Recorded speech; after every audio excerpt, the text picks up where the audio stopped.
the next way to export, or the next thing we'd want to export, is a sequence. Let's just re-enable that adjustment layer, which brings in our letterbox. And we now want to export the sequence. What is that also known as? Well, that's known as rendering. I don't actually think it's ever referred to in here as rendering. No, it's really not. But that's what we're doing. We're rendering down the video. The term render comes from cooking, funnily enough, because we're doing a video on cooking.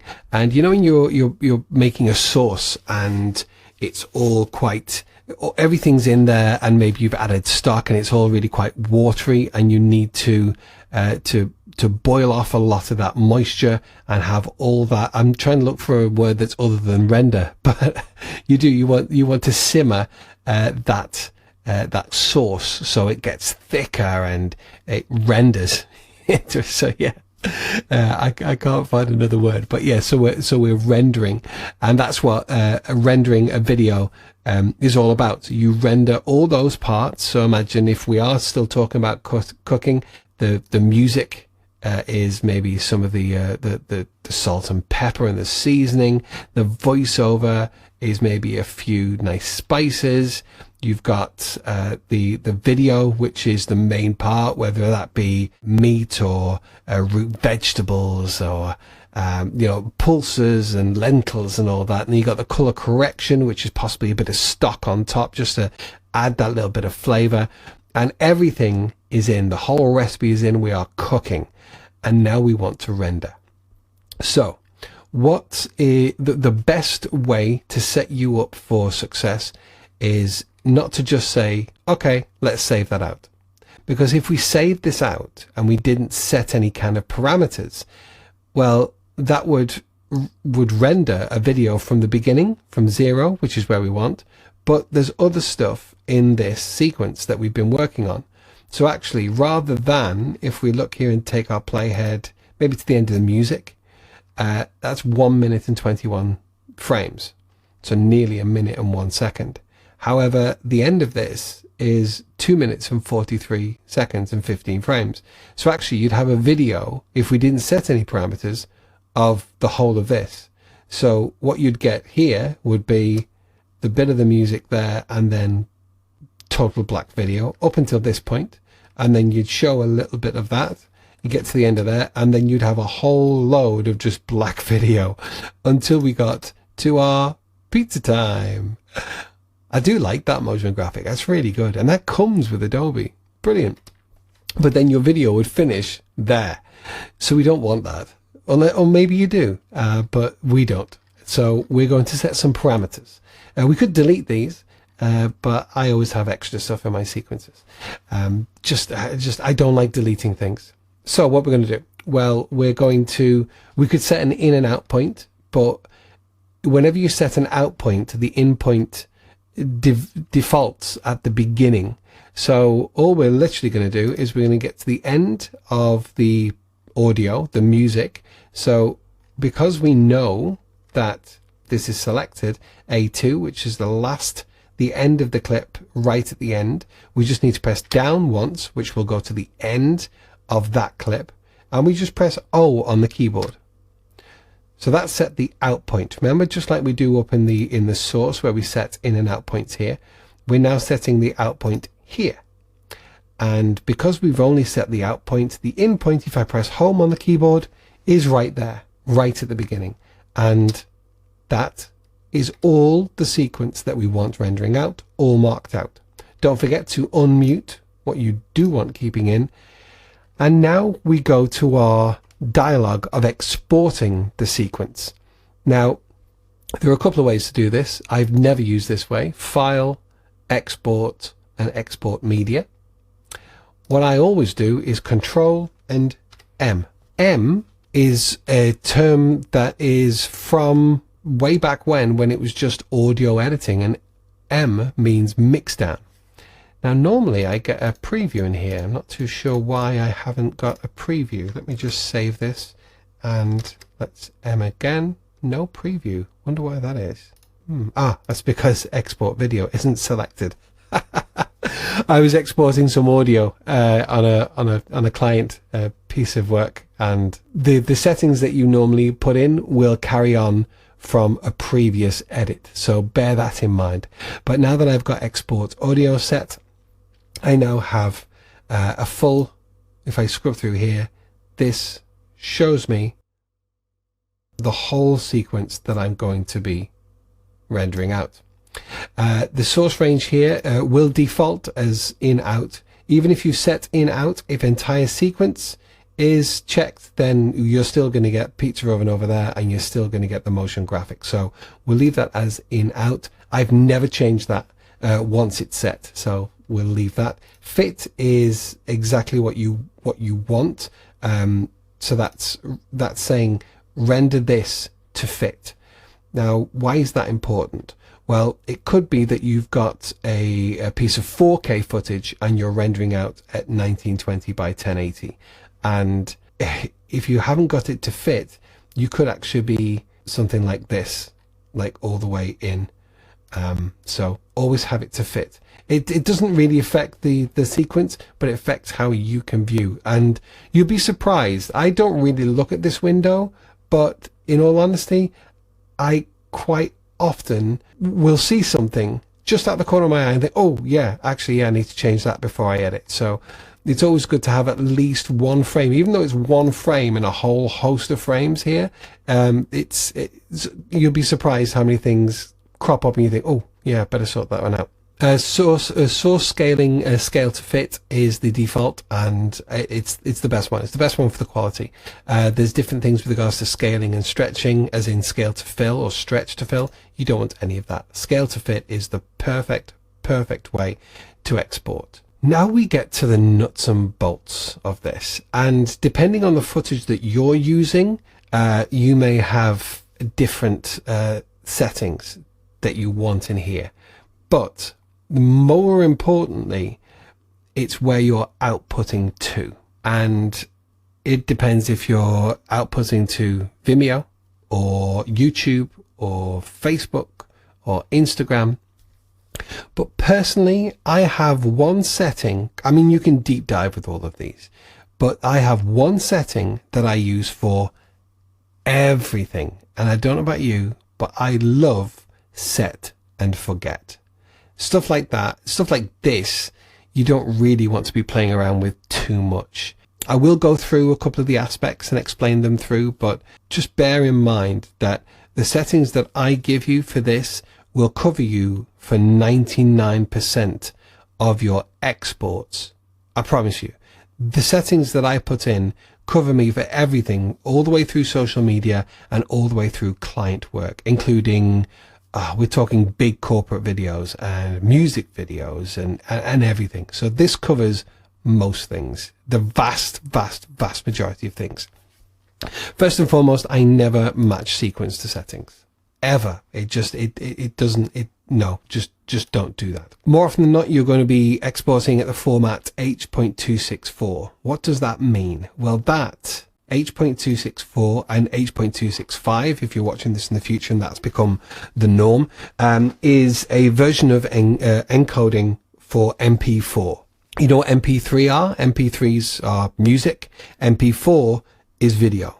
And H.264 is the standard that was applied by Apple many years ago when iTunes started doing video. And the file format H.264 was deemed the best quality to size ratio for a video file.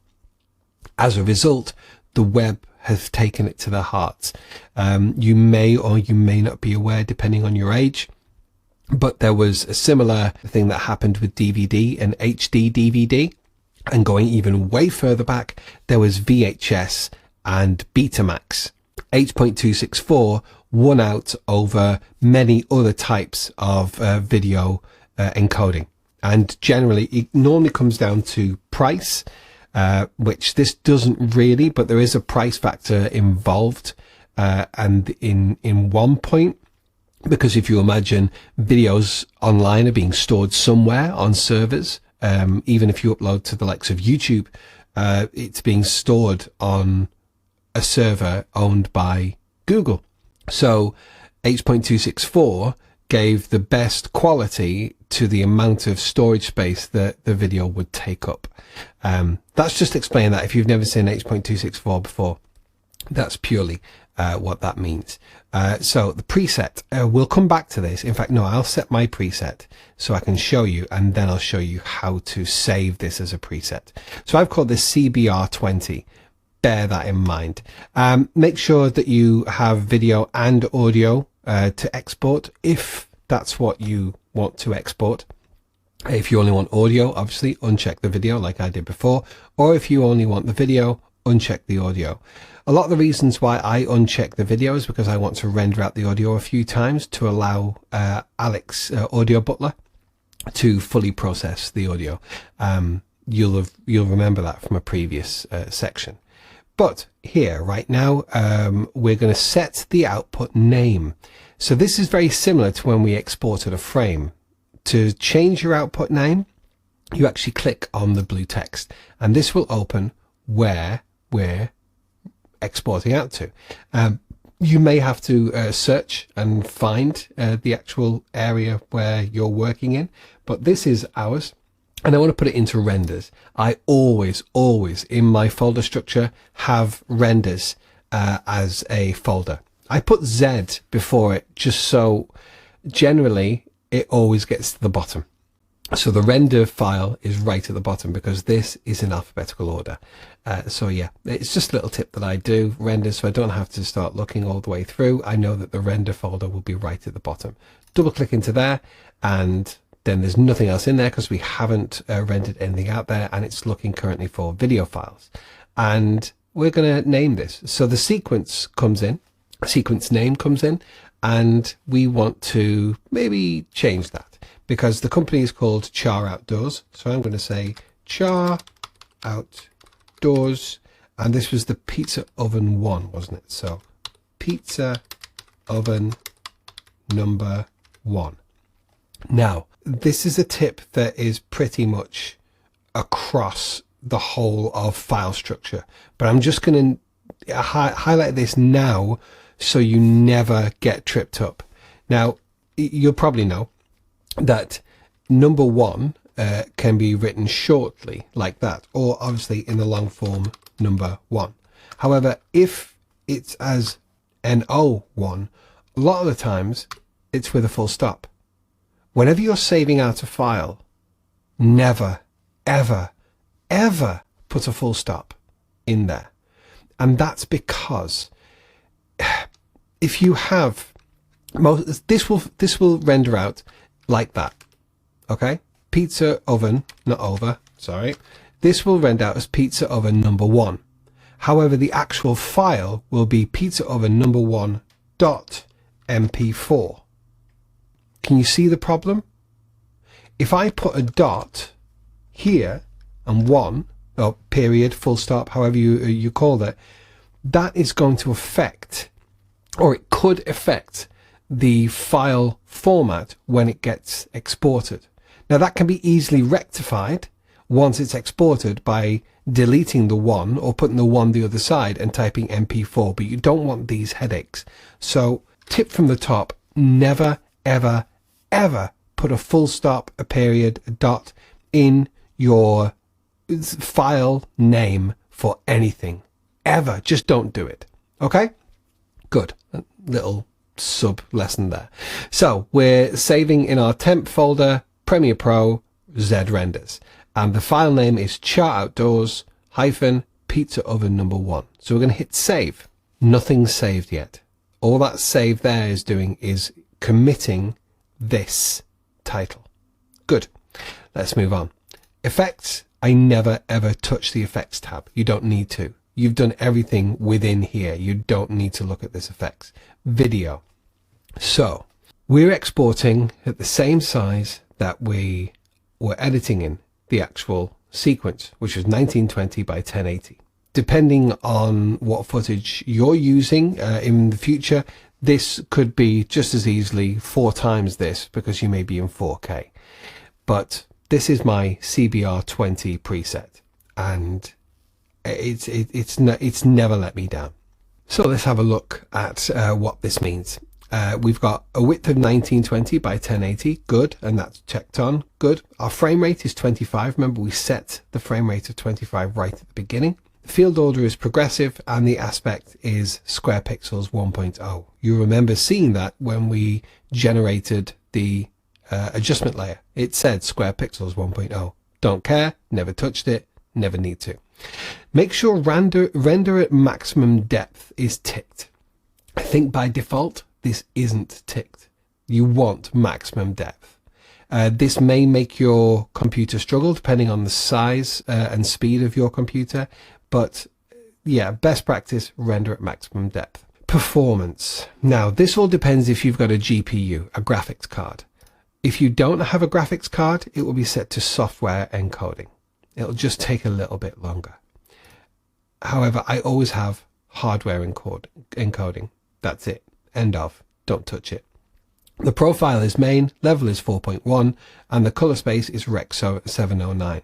That deals with the color space, which is what's being read by wherever the video is uploaded to. I'm explaining to you stuff that you don't really necessarily need to know, but I'm briefly touching on it, just so you have a slight explanation of it. HDR graphics white, this is measured in nits. This is fine. This is the default for Adobe at this current stage. This may change as time progresses, but generally the default is perfect. Good. Moving down, we don't care about our color primaries. We don't touch them. As you can see, all of them are grayed out. So yeah, we don't need to deal with these. We do, however, need to deal with this. And these are the bitrate settings. If you get these wrong, your video is either going to look terrible from the outset, or, and more importantly, your video is going to be so big that the vast majority of the spaces that you upload them to will over compress and make your videos look rubbish. What do I mean by that? Well, let's take a full-size raw image from photography. Rather than maybe 1 to 2 megabytes, maybe 3 megabytes for your standard image, a raw image can be anything between 20 and 40 megabytes as in file size. Now, if you export that and then upload that at that size to the likes of Facebook, Facebook will see that as a very, very large photo file size and will compress it automatically. And the compression is really quite aggressive. So rather than a beautifully clear, high quality image, Facebook will overly affect it. Instagram do this as well, and will overly compress it to the point where your image looks terrible. Now that's just one image. Well, in our video, it's 25 frames a second. It's 25 images every second. Say it's even a 1 minute clip. You're talking a lot of images, and each and every one of those can be really badly compressed by the platform that you're uploading to. So how do we get around this? Well, we set our bitrate, which will directly affect our file size. This isn't always accurate, by the way. The estimated file size, sometimes it's wildly off, but let's not worry about that right now. Bitrate encoding. So you have the options of VBR 1-pass, VBR 2-pass, and CBR. VBR stands for variable bitrate. 1-pass means it goes through the video once and exports it. 2-pass means it goes through it twice and exports it. The variable bitrate, let me select variable bitrate and you'll see what we get as option. Target bitrate. So we want to set our target bitrate, but what it won't do is it won't guarantee that you'll have that bitrate. And that is what can really affect your playback online. Let's say we go VBR 2-pass. We've now got another option, a target bitrate and a maximum bitrate. But still, we don't have a guarantee of what that bitrate will be. So that's why we select CBR, which is constant bitrate. And while this still only gives us a target bitrate, because we're saying we want constant bitrate, we should, and nearly every single time, we will come out with a target bitrate of 20. Why is this important? Well, if you look at this number in correlation to this number, we're currently at 154 megabytes. Let's take that up to 50, and all of a sudden we're at 382 megabytes. It really affects the file size, but all the way up means you're going to get the best quality possible. But as we know, best quality possible is increasing the file size, and more often than not will actually turn out a lesser quality video when played back online. So what we do by clicking in here, setting 20, is halving the file size. We're also setting that quality, and that quality will be just below what the online platforms currently will state is the benchmark from where they would start to compress. Does that make sense? Let's say it's 20 is the benchmark. If we then put out a 21 and export, Facebook would see it and think, oh, this hypothetical benchmark is 20. This is at 21. We need to compress it. And all of a sudden, rather than bringing it down to 20, which is what you want, it could actually then put it out to something like 4.29, which, as you can see, the file size it's less than a quarter, and the quality will be terrible as well. So we leave it at 20. This is correct as of this point.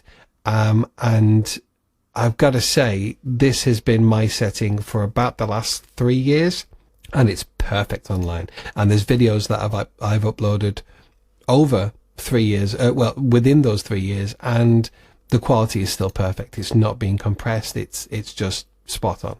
So bear that in mind. I know that seems like a really geeky thing to be talking about, but your bitrate in your video can really set the quality and will make a difference between your audience thinking, wow, that's a really good video, or wow, that's a really bad quality video. Your bitrate is all important. Moving on, there is nothing else within the video tab that you need to change. In audio, similarly, there is nothing in here you need to change. You've set all your parameters within the sequence. All you want to make sure is that the audio is coming out. AAC is perfect. Your audio codec AAC is perfect. Your sample rate is 58,000 Hertz, and your channels are stereo. That's exactly what we want for anything. Now, bitrate for audio is a little bit different. That's because these are kilobytes. Look back here. If we look back here, these are megabytes, 20. 20 megabytes is like 3,000 kilobytes. So you don't have to worry about the bitrate settings for your audio. This is perfect. 320 is a really good quality setting for your audio. It doesn't take up that much space. You don't need to go higher. In all honesty, I've never gone higher, so I don't know what problems you would have. But in the God knows how many years I've been doing this, I've never changed my bitrate on my audio, and I've never had problems. So just don't touch it. Multiplexer, no idea, never used it. You don't need to. Leave that as is. A lot of these settings are set when we're talking about other stuff. When you set other stuff in here, it will set it here. So don't even touch it. Captions, we're going to deal with this in a future sequence. I'm writing here now. We're going to deal with this in a future chapter, and that's when I will talk about this. But for now, don't worry about it. Publish. Now, this is a bit of a weird one. I've used it a couple of times, really don't like it. However, what this can do is this can actually cut out the middleman. So when we're finished and we go to export this, we're going to render out, export out this. But then what you would do is then decide where you want to publish this, if it's for online use, and you then go to that platform and upload. Well, in here, you can actually log in to all your different accounts. You could log into YouTube and you can set the channel playlist if that's what you want to do within your YouTube channel. Set the title, set the description, set the privacy, whether you want it to publish or set it as a scheduled, all that kind of stuff, and even put in your custom thumbnail. But I just don't trust it. I just don't Trust it. And also what you can't do here is the likes of end cards and cards. And yeah, I don't use this. Although I'm sure that there's a full department within Adobe who developed all this. No, that's not for me. And I would not suggest it. I love a load of things that automate for you. Publishing your videos is not one thing I would use. I just wouldn't. So use at your own peril. I'm going to come back here and go into the video tab. So everything is set. We're all happy. You make sure, moving down, that your maximum render quality is turned on. Just like we did with regards to the maximum depth, I would always use maximum render quality. You can use previews if you're struggling to render. That can really help because obviously we've got previews in here, but I don't want to use any previews in here. We don't want to import it into projects. We don't want to use proxies. We don't want to set the start time code. It's all fine. What you may want, depending on the quality turning out, is to go from frame sampling to frame blending. But other than that, we're good to go. So now we have two options with regards to how to render this out. We can queue or we can export. So if we click on export, it will literally just start exporting, start rendering down, and we'll have a dialog right in front of us and we can't do anything in Premiere Pro. That may not be a problem. However, what a lot of editors like to do is they like to queue, because what queuing does is it says, right, this is everything I want. This is everything I want to render. If I queue it, I either will add it to a list that I can do at a later date, or, and more importantly, I can get some other program to start exporting, rendering that down while I continue within Premiere Pro. 9 times out of 10, I will queue. So that's the way I'm going to show you. Export is literally that and you're done. And it's as simple as that. I'm going to take it one step further now and show you how to queue an export. So hit Q, and what it does is it starts to open up Adobe Media Encoder. Whenever you download Premiere Pro, remember back in the day when we downloaded all of these programs from here? Well, one of the programs that would have downloaded automatically when you download Premiere Pro will be Media Encoder. And that's because it's a second program that works with not only Premiere Pro, but a number of other programs.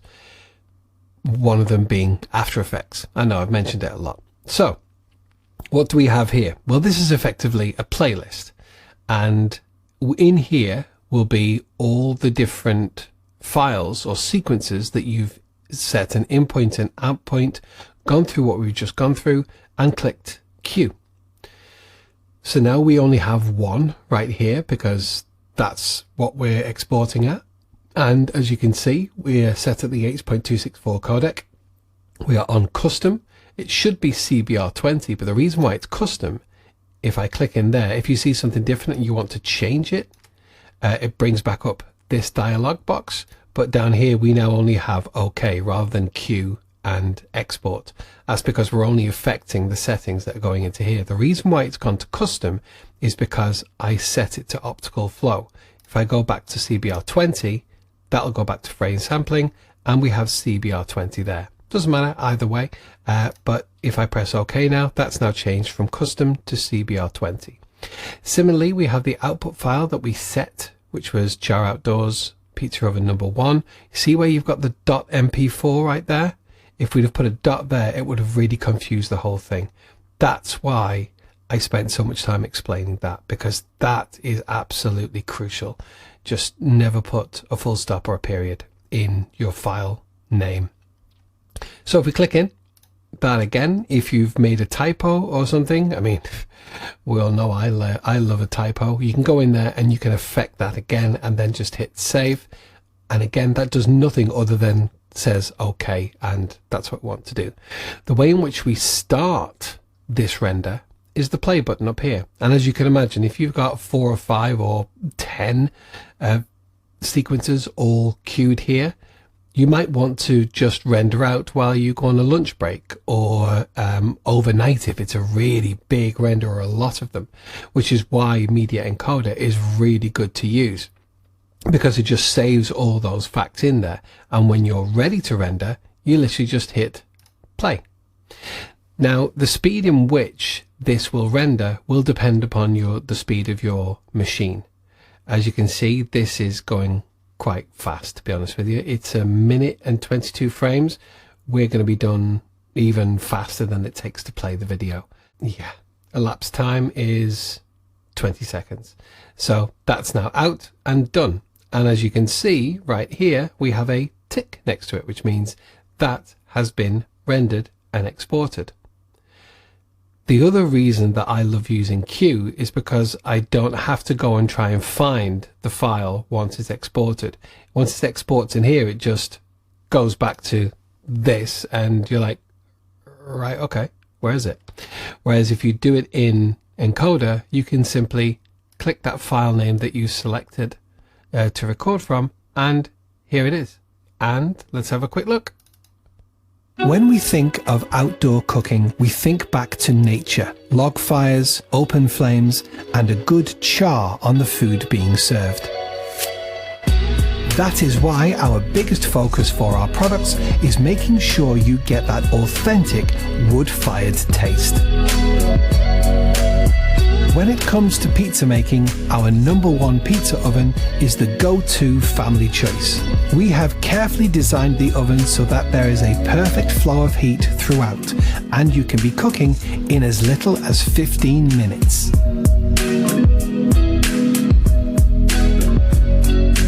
The steel pizza base is different from the traditional stone used in most ovens, as we believe from rigorous testing that this gives you the perfect crisp base to your pizza.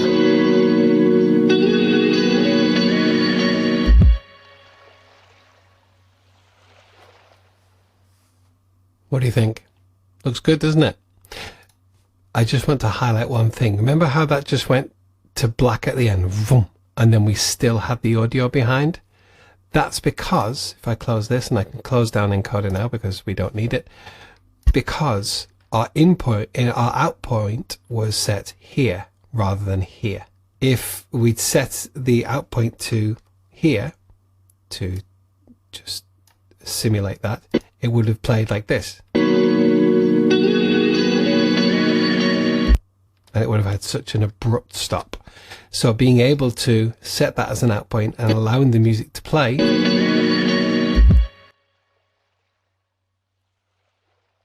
it just makes all the difference. You know what I mean? It just, good. So that's exporting. And I'm very briefly in the next section, just to round off this exporting section, I'm going to show you where to check to make sure that your export settings are absolutely perfect. These are going to be this is going to be one main reference where you can check at any time, because this guy is brilliant, and it will be the start of you seeing the other side of the community, the editing community, because there are so many resources out there for you. But that's coming up next.